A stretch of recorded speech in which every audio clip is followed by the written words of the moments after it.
राजपुरम एक ऐसा विशाल गांव था जिसकी आबादी कम थी और वहां के लोग एक गहरे डर के साए में जी रहे थे। गांव में बूढ़े और जवान लोग ज्यादा थे और बच्चों में सिर्फ लड़कियां ही थीं। इसका कारण था गांव का एक भयानक श्राप। जब भी किसी के घर लड़के का जन्म होता, एक काला साया आकर उसका सर ही धड़ से अलग कर देता। बच्चा पहली सांस भी नहीं ले पाता था। यह एक ऐसी विकट समस्या थी जिसने गांव के लोगों को निराशा में डुबो दिया था। कम आबादी के चलते गांव में व्यापार, स्कूल सब बंद हो चुके थे और प्रगति पूरी तरह थम सी चुकी थी। इसी माहौल में एक दोपहर एक औरत अपने घर में खाना बना रही थी कि अचानक उसे चक्कर आया और वह गिर पड़ी। उसकी तेज चीख सुनकर उसका पति भागा भागा किचन में आया और तुरंत हड़बड़ी से उसे उठाकर अस्पताल ले गया। वहां नर्स ने औरत को लंबे समय तक चेक किया और उसके बाद पति को खुशखबरी दी। देखिए भाई साहब, आप बिल्कुल चिंता न करें, घबराने की कोई बात नहीं है। आपकी पत्नी को चक्कर इसलिए आए थे क्योंकि वह प्रेग्नेंट है। उन्हें जल्द ही बच्चा होने वाला है। अब बेटा होगा या बेटी, यह तो उस ऊपर वाले के हाथ में है। आप बस थोड़ा सब्र रखिए। जाइए बाहर इंतजार कीजिए, जब समय आएगा मैं आपको अंदर बुला लूंगी। ये सुनकर पति खुश तो हुआ, लेकिन अंदर से डर भी गया कि कहीं लड़का न हो जाए।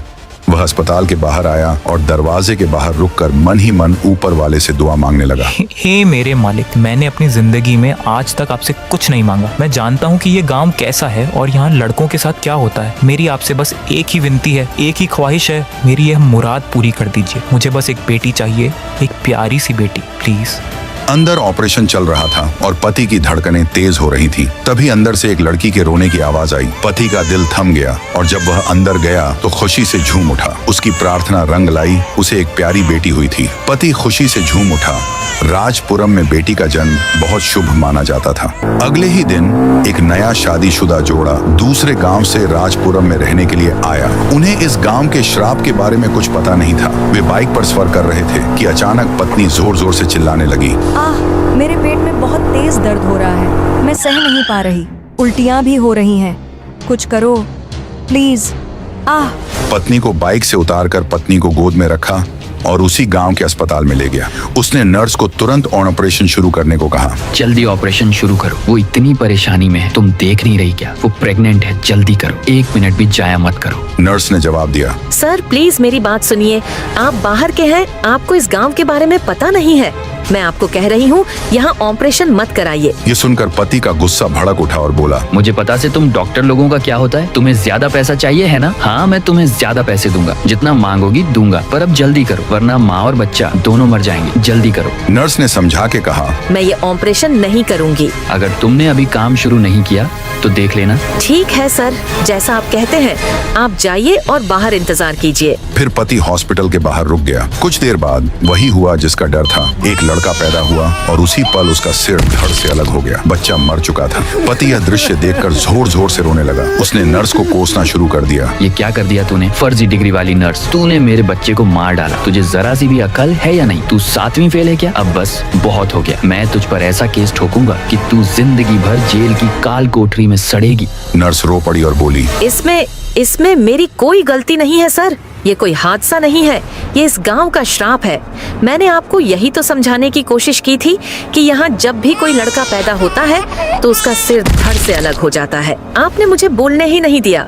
अब मुझे दोष मत दीजिए। पति को जोरदार सदमा लगा और उसे अपनी गलती पर बहुत पछतावा हुआ। वो अपने पत्नी और मरे हुए बच्चे को हॉस्पिटल बेड पर रख के बच्चे को दफनाने के लिए ले जाने लगता है। वो रास्ते में जाते जाते रो रहा था। तभी उसी गली से राइस्टार चलते हुए आ रहा था। राइस्टार मरे हुए बच्चे को देख दंग रह गया। उसके रोंगटे खड़े हो गए। राइस्टार ने आदमी से पूछा, माफ करना भाई साहब, पर आपकी ये कैसी हालत हो गई? क्या कोई दुर्घटना हुई है, एक्सीडेंट वगैरह? राइस्टार भी गांव में नया था। आदमी ने रोते हुए जवाब दिया, भाई साहब, इस मनहूस गांव में रहने के लिए आना मेरी जिंदगी की सबसे बड़ी भूल थी। ये गांव नहीं, ये तो एक काला साया है। यहाँ पहुँचते ही मेरी पत्नी रूपा दर्द से चीखने लगी। उसे बच्चा होने वाला था, इसलिए मैं उसे तुरंत अस्पताल ले आया। पर जैसे ही मेरा बच्चा पैदा हुआ वह तुरंत मर गया। नर्स से पूछने पर उसने बताया कि यहाँ लड़का पैदा होते ही मर जाता है। यह श्राप है इस गांव का। इसके बाद वह और कुछ नहीं कह पाया और भारी कदमों से रोते हुए कब्रिस्तान की तरफ आगे बढ़ गया। राइस्टार दंग रह गया। उसने गांव में कदम रखते ही एक ऐसी हकीकत देख ली थी जिसके बारे में उसने कभी सोचा भी नहीं था। राइस्टार ने गांव के बीचों बीच जाना शुरू किया। वह इधर उधर देख रहा था, किसी ऐसे आदमी को ढूंढ रहा था जो उसे सच बता सके। उसने देखा कि एक बूढ़े चाचा जी अपने घर से बाहर निकले। फिर राइस्टार ने जोर से आवाज दी, चाचा जी, चाचा जी। रुकिए। चाचा जी वहीं रुक गए और मुड़कर पूछा, अरे बेटा, क्या बात है? क्या मदद चाहिए? जल्दी पूछो, मुझे तो खेत पर काम है। राइस्टार ने पूछा, चाचा जी, मुझे एक राज जानना है। चाचा जी ने पूछा, कैसा राज बेटा?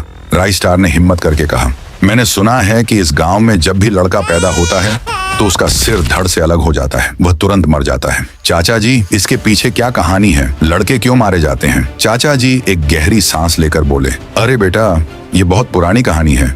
इतनी पुरानी कि जब इस गांव पर नेता नहीं बल्कि एक राजा राज करता था। उस राजा का नाम था थुंग थुंग। वह बहुत खतरनाक राजा था। वह अकेले नहीं बल्कि 26 और गांवों पर राज करता था। उसकी 2 पत्नियां थीं, एक का नाम सिमरन और दूसरी का नाम मिस्टी। थुंग थुंग अपनी दोनों रानियों से बहुत प्यार करता था और उनकी हर इच्छा पूरी करता था।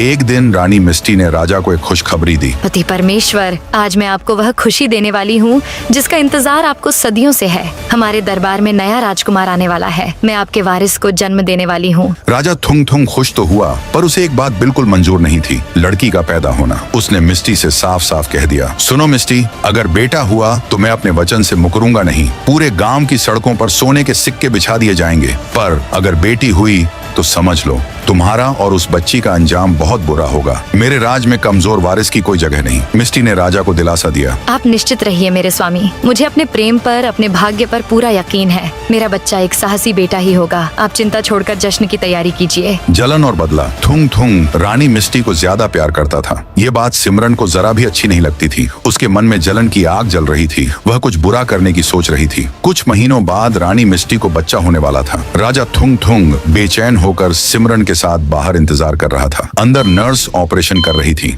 और थुंग थुंग का दिल जोर जोर से धड़क रहा था। तभी अंदर से एक लड़के के रोने की आवाज आई। बेटे की आवाज सुनते ही थुंग थुंग खुशी से नाचने लगा और कहने लगा, राजकुमार, मेरा वारिस आ गया। आज पूरे 26 गांवों में जश्न मनेगा। सोना बिछा दो अभी। लेकिन सिमरन की जलन और बढ़ गई। वह इस बात से नाराज थी कि बेटा हुआ है। राजा तो अब सारा ध्यान इसी पर देगा। खुशी मनाते राजा की नजरों से बचकर सिमरन चुपके से हॉस्पिटल के दूसरे दरवाजे से अंदर गई। उसने मिस्टी के बेड के पास देखा।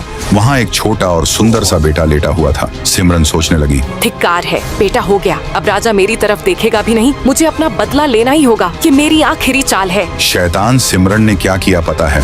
उसने मिस्टी के बेटे को उठा लिया और उसकी जगह पर एक दूसरे की लड़की को रख दिया और उस लड़के को लड़की के बिस्तर के पास रख दिया। ऐसा करके सिमरन मन ही मन बहुत खुश हुई। अब आएगा मजा। राजा लड़की को देखेगा तो गुस्से से आग बबूला हो जाएगा। वह उसे जायदाद से और मिस्टी को महल से बाहर फेंक देगा। सारी जायदाद मेरी हो जाएगी और मेरा अपना बेटा ही असली राजकुमार बनेगा। राजा थुंग थुंग खुशी से फूला नहीं समा रहा था। वह नाचते नाचते हॉस्पिटल के कमरे में घुसा। जैसे ही उसने मिस्टी के बिस्तर के पास देखा, वहाँ एक छोटी सी लड़की रो रही थी। राजा का चेहरा खुशी से भयानक क्रोध में बदल गया। उसकी आंखें लाल हो गईं। थुंग थुंग गरजा, ये क्या बकवास है? एक राजकुमारी? ये कैसे हो सकता है? तुमने मुझे धोखा दिया। अब होगा तांडव। मिस्टी, तू अब मेरे वश में आ जा। कुछ घंटों बाद मिस्टी को राजा के सामने दरबार में लाया गया। वह रो रही थी और हकीकत से अनजान थी कि उसके साथ क्या हुआ है। वह थुंग थुंग को बोली, मुझे माफ कर दीजिए। मुझे नहीं पता ये कैसे हो गया। मैंने सच में एक लड़के के रोने की आवाज सुनी थी। पर एक राजकुमारी भी राज्य को संभाल सकती है। वह आपका नाम रोशन करेगी। राजा थुंग थुंग गुस्से से कांप रहा था। वह जोर से दहाड़ा, बस बहुत हो गया। मैंने तुझे पहले ही कहा था। अब निकल जा यहाँ से। आज से तेरा और मेरा कोई रिश्ता नहीं है। मैं तुझे अपनी सारी जायदाद से निकालता हूँ। दफा हो जा यहाँ से इस पल। फिर उस जालिम राजा ने मिस्टी और बेटी को डंडों से मारते हुए दरबार से बाहर भगा दिया गया। मिस्टी रोती रही। ये सब देखकर सिमरन खुशी से जोर जोर से हंसने लगी। उसकी हंसी पूरे दरबार में गूंज उठी। अब आया ना मजा। इस मिस्टी का घमंड टूट गया। ये है रानी सिमरन से पंगा लेने का अंजाम। सड़कों पर दर बदर बेचारी मिस्टी, जो कभी महल की रानी थी, अब अपना और अपनी बच्ची का पेट भरने के लिए उसे भीख मांगनी पड़ी। वह रोते हुए, माई मेरी मदद कर दो, मुझे खाने के लिए कुछ दे दो, मेरी नन्ही बच्ची भूखी है, भगवान आपको इसके बदले में 1000 गुना देगा। लेकिन लोग उसकी मदद करने से डरते थे। वे उसे तुरंत मना कर देते थे। नहीं नहीं, मैं तुम्हारी कोई मदद नहीं कर सकती। तुम राजा थुंग थुंग की दूसरी पत्नी हो ना। राजा ने तुम्हारी मदद करने से मना किया है। मुझे अपनी जान प्यारी है। और उसकी बेटी को हर दरवाजे से निराशा ही मिली। वे बहुत से घरों पर गईं, रोईं और मदद मांगी, लेकिन सब यही कह रहे थे, तेरी अब कोई इज्जत नहीं, तू राजा की नजरों में गिर चुकी है, चले जा यहाँ से। और कई जगह तो लोगों ने उन्हें धक्के मारकर और डंडे से मारकर भगा दिया। मिस्टी दर बदर भटकती रही। जब भीख से कुछ नहीं मिला तो मिस्टी ने सोचा कि भीख मांगने से अच्छा है कि वह मेहनत मजदूरी करे। वह एक खेत के मालिक के पास गई और हाथ जोड़कर बोली, साहब मुझे कोई काम दे दीजिए, मैं हाथ जोड़ती हूँ, मैं खेतों में फसल भी काटूंगी, घास छीलूंगी, मैं बहुत मेहनत कर सकती हूँ, बेटी के पेट का सवाल है। खेत का मालिक उसे देखकर और ज्यादा गुस्से में आ गया और चिल्लाया, अबे चली जा यहाँ से, तेरी हिम्मत कैसे हुई यहाँ आने की? राजा थुंग थुंग ने साफ मना किया है कि कोई तेरी मदद न करे। मैं अपनी जमीन, अपना परिवार क्यों दांव पर लगाऊं? तेरे लिए इस गांव में कोई काम नहीं है, भाग जा वरना सिपाही को बुलाता हूँ।